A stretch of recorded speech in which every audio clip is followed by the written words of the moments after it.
All right, let's go into block 2 here. So we have sumo deadlifts, we have scissors, and then we have high pull row. All right, so sumo deadlift, and again, you're probably going to use a little bit more weight than you used in your first exercise. So go a little bit heavier. And think about a sumo deadlift, think about a sumo wrestler, right? Take that nice wide stance. You know, you don't need to wear a diaper and you don't have to have a big belly hanging over your diaper, right? So no diapers allowed. So we take a nice wide stance here. We're going to slightly toe our feet out. And with a sumo lift, a couple things you can do. One, if you're at the gym, you can use a barbell, right? So this is a wooden staff, but let's pretend it's a barbell. So you can use a barbell for your lifts at the gym, and the sumo lift would be here, right? So the deadlift, and coming through, staying in line with my shins. So the expression is if your shins are bleeding, you're doing it properly, right? So nice straight back, weight on the heels. I'm going to drive through those heels, bring my hips forward, nice and tall.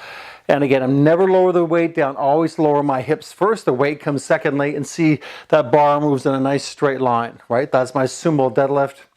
Now, if I go into using my dumbbell, right, the same principle, dumbbell in hand, shoulders back and down, nice wide stance, toes slightly outward, and then I'm going to sit my rear end down, down, down, and then bring those hips all the way up and through. Sit down into it, bring those hips all the way up and through. And one thing, of course, you'll find is that my knees are not traveling over top of my toes. I feel in through my groin and in through my hips, and of course my abs and back are working hard to stabilize the upper body during the exercise. Second one is a feet up crunch. Now, a feet elevated sit up, right, just that. Now you can use a Swiss ball, right?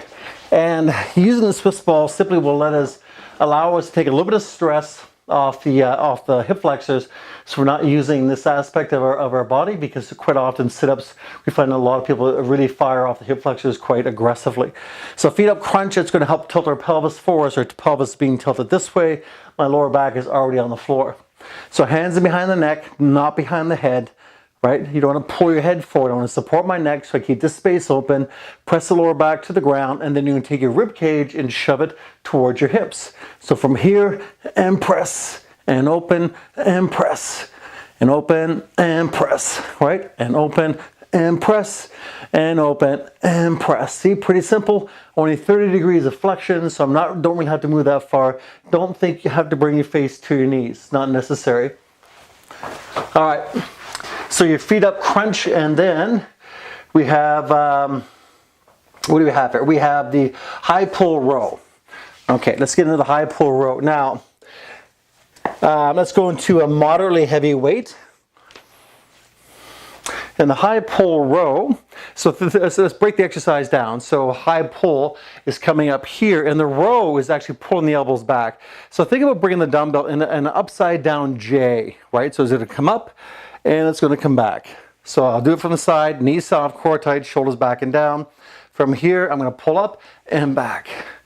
And 2, right? So I'm driving with the elbows. The elbows are coming wide as I pull up, not into my neck. You notice my neck is always staying free, right? With a low center of gravity, it really helps if I lock my knees that I'm in my neck. So low center of gravity makes the difference in this exercise. Bring the elbows up and out, and then pull back at the top. 2 and 3 and 4 and 5. Now at the top of this motion, see my neck is completely free to move, right? And my hands and my wrists are below my elbows, right? So I'm not coming up here, I'm dragging up here, right? Does that make sense? Not a very complicated exercise, but you want to make sure you're not using a lot of your forearm to draw it up. So we have our sumo deadlifts, we have our feet up crunch, and we have our high pull row. Let's get on to block 3.